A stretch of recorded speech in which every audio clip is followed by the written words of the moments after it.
എല്ലാവർക്കും ഈ പ്രഭാതത്തിൽ വന്ദനം. ഇന്നേ ദിവസം ദൈവം നമുക്ക് അനുഗ്രഹിച്ച് നൽകിയതോർത്ത് ദൈവത്തെ സ്തുതിക്കുന്നു. ഇന്നത്തെ നമ്മുടെ ചിന്തയ്ക്കായി യോഹന്നാൻ എഴുതിയ സുവിശേഷം 4-ാം അധ്യായം 20-ാം വാക്യം. ഞങ്ങളുടെ പിതാക്കന്മാർ ഈ മലയിൽ നമസ്കരിച്ചു വന്നു. നമസ്കരിക്കേണ്ടുന്ന സ്ഥലം യെരൂശലേമിലാകുന്നു എന്ന് നിങ്ങൾ പറയുന്നു എന്നേ പറഞ്ഞു. കർത്താവും ശമര്യക്കാരി സ്ത്രീയും തമ്മിലുള്ള സംഭാഷണമാണ് നാം ഇവിടെ യോഹന്നാന്റെ സുവിശേഷം 4-ാം അധ്യായം വായിക്കുന്നത്. യെരൂശലേമിലെ ആരാധന ശമര്യക്കാർക്കും ശമര്യയിലെ ആരാധന യെരൂശലേമിലുള്ളവരും ഉൾക്കൊണ്ടിരുന്നില്ല. അവരവർക്ക് അവരവരുടേതായ സ്ഥലങ്ങളിലുള്ള ആരാധന മാത്രമേ സ്വീകാര്യമായിരുന്നുള്ളൂ എന്ന് നാം പഠിക്കുന്നു. അതുകൊണ്ടാണ് ഇവിടെ നാം വായിക്കുന്നത്, യെരൂശലേമിലാണ് ആരാധിക്കേണ്ട സ്ഥലമെന്ന് നിങ്ങൾ പറയുന്നുവല്ലോ എന്ന് ശമര്യക്കാരി പറഞ്ഞു. എന്നാൽ എവിടെ ആരാധിക്കണം എന്നതിനേക്കാൾ എങ്ങനെ ആരാധിക്കണം എന്നാണ് കർത്താവ് ഇവിടെ പഠിപ്പിക്കുന്നത്.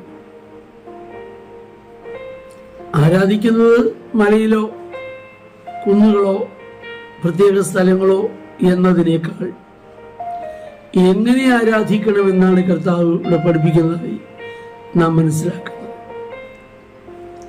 ആരാധിക്കുന്ന സ്ഥലത്തേക്കാൾ, ആരാധിക്കുന്ന ഇടത്തേക്കാൾ, ആരാധിക്കുന്ന ആലയത്തേക്കാൾ ആരാധിക്കുന്ന രീതി എന്നുള്ളതാണ് ദൈവത്തിന് വളരെ പ്രാധാന്യമുള്ളത്. ആരാധിക്കുന്ന സ്ഥലത്തെക്കുറിച്ചുള്ള അറിവിനേക്കാൾ ആരാധിക്കുന്ന ദൈവത്തെക്കുറിച്ചുള്ള അറിവോടെ വേണം ദൈവത്തെ ആരാധിക്കാൻ എന്നാണ് കർത്താവ് പഠിപ്പിക്കുന്നത്.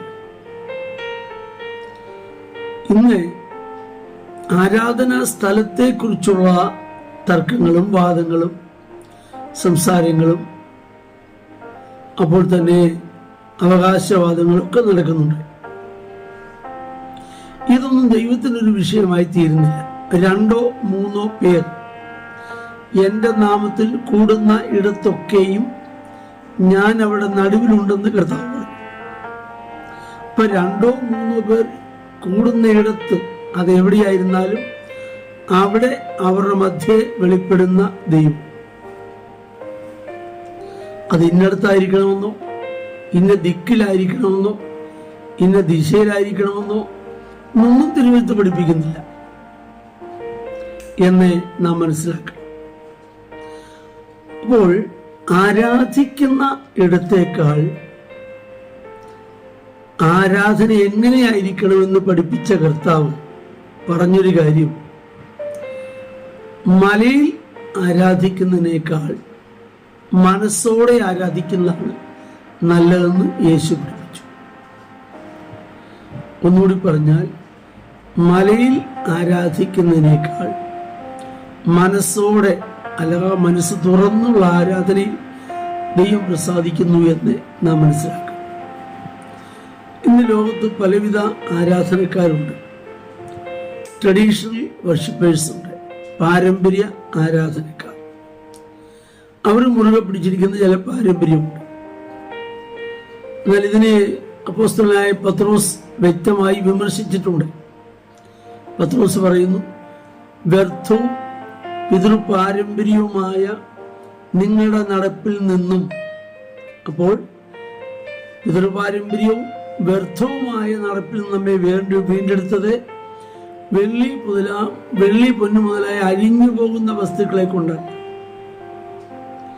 ക്രിസ്തു എന്ന നിർദോഷവും നിഷ്കളങ്കവുമായ കുഞ്ഞാടിന്റെ വിലയേറിയ രക്തം കൊണ്ടത്ര.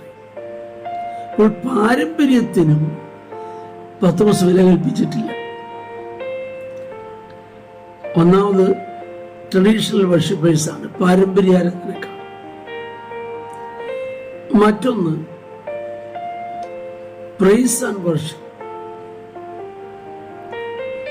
പ്രൈസ് ആൻഡ് വർഷിപ്പ് പല എടുത്ത് പല രീതിയിൽ നടക്കുന്നുണ്ട്. അങ്ങനെയുള്ള ഒരു ആരാധനയുണ്ട്. മറ്റൊന്നാണ് ആരാധിക്കുന്നവർ, ആത്മാവിലും സത്യത്തിലും ആരാധിക്കുന്നവർ. Those who are worshipping worship the lord with truth and spirit. ആത്മാവിലും സത്യത്തിലും ആരാധിക്കുന്നു. അങ്ങനെ ഒരു ഗ്രൂപ്പ് ഉണ്ട്. മറ്റൊന്നാണ് കരിസ്മാറ്റിക് വർഷിപ്പേഴ്സ്. ഒരു വിഭാഗത്തിൽ നിന്ന് പ്രത്യേകമായി വേർതിരിഞ്ഞ് ആരാധിക്കുന്ന ആരാധന. ഇങ്ങനെ പല വിധത്തിലുള്ള ആരാധന ലോകത്തുണ്ട്. എന്നാൽ കർത്താവ് പറഞ്ഞത് ഇതിനോടൊന്നും കർത്താവ് താതാത്മ്യം പ്രാപിക്കാതെ കർത്താവ് പറഞ്ഞത് ആരാധിക്കേണ്ടവനെ അറിഞ്ഞ് ആരാധിക്കണം, ആത്മാവിലും സത്യത്തിലും അവനെ നമസ്കരിക്കണം. ആ നാഴിക വരുന്നു, വന്നുമിരിക്കുന്നു. നമ്മുടെ ആരാധന ഇന്ന സ്ഥലത്ത് എന്നുള്ളതിനേക്കാൾ, സ്ഥലത്തിന് കൊടുക്കുന്ന പ്രാധാന്യത്തെക്കാൾ, വിലയേക്കാൾ ആരാധിക്കുന്ന ദൈവത്തിന് വില കൊടുത്ത് അവന്റെ ഇഷ്ടപ്രകാരം ആരാധിപ്പാൻ ദൈവം കൃപ തരട്ടെ. നമുക്ക് പ്രാർത്ഥിക്കാം. കരുണയുള്ള ദൈവമേ, ഞങ്ങളുടെ സ്വർഗീയ നല്ല പിതാവേ, ഈ വചനം കേൾക്കുന്ന എല്ലാവരെയും അങ്ങയുടെ നാമത്തിൽ അനുഗ്രഹിക്കുന്നു, യേശുവിൻ നാമത്തിൽ തന്നെ. ആമേൻ. ദൈവം നമ്മെ എല്ലാവരെയും ധാരാളമായി അനുഗ്രഹിക്കും.